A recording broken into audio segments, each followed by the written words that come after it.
Welcome to Sivasakthi astrology. இவர் ரொம்ப மனக்குழப்பமாகவும் மன வருத்தமாகவும் இருந்தார். என்ன அப்படின்னாக்கா, அவங்க பையன் நல்ல படிப்பு படித்தோம், நல்ல மார்க் எடுத்திருந்தோம், சரியான வேலை கிடைக்கல. இந்த நேரத்தில் அவங்க பையனை ஒருத்தர் சந்திக்கிறாரு. சந்திச்ச நபர் என்ன சொல்கிறாரு அப்படின்னாக்கா, நீங்கள் எனக்கு இந்த அமௌண்ட்டு கொடுத்தீங்க அப்படின்னாக்கா உங்களுக்கு நான் வெளியூரில் வேலை ஏற்பாடு பண்ணி தரேன் அப்படின்னு சொல்கிறாரு. அந்த அமௌண்ட்டு ரொம்ப பெரிய அமௌண்ட்டு, இவங்களால அவ்வளோ சீக்கிரம் பெரட்டி கொடுக்க முடியாது. அப்படி கொடுத்தாலும் சொத்து விற்று தான் கொடுக்கணும்.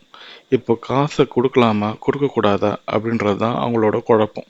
இந்த நேரத்தில் தான் அவங்க நம்மளை தேடி வராங்க. அவங்க வந்த நேரத்துக்கு நாம் பிரசனம் போட்டு பார்க்குறோம். இதுதான் அந்த பிரசன ஜாதகம். இந்த ஜாதகத்தில் பார்த்தீங்க அப்படின்னாக்கா தனுசு லக்னம், சந்திரன் மேஷத்தில் 5ஆம் இடத்துல, அதாவது பிள்ளையை சார்ந்த கேள்வி. ராசியாதிபதி சந்திரனுடன் வக்கரம் பெற்ற குருவும் ராகுவும் சேர்ந்து இருக்கிறது அதிகமான மனக்குழப்பத்தில் இருக்கார் அப்படின்றத காட்டுது. இந்த கேள்வி இவரோட மகனை சார்ந்தது, இவரை சார்ந்தது இல்லை. இவரோட மகன் அப்படின்ற போது இது 5ஆம் இடம். அப்போ மேஷத்தை லக்னமாக வச்சு பலன் பார்த்தோம் அப்படின்னாக்கா இவர் தொழில் சார்ந்து தான் இப்போ கேள்வி. அப்போ தொழில் ஸ்தானம் அப்படின்றது மகரம். அந்த ஸ்தானத்தின் அதிபதி கும்பத்தில் அமர்ந்து வக்கரம் பெற்று இருக்கிறார். அந்த சனி பகவானை சுக்கிர பகவான் பார்க்குறார். அப்படின்னா பணம், பெரிய பணம். அதனால் அவருக்கு இப்போது கால நேரம் சரியில்லை, பணத்தை கட்டாதீங்க அப்படின்னு நம்ம சொல்லி அமிச்சோம்.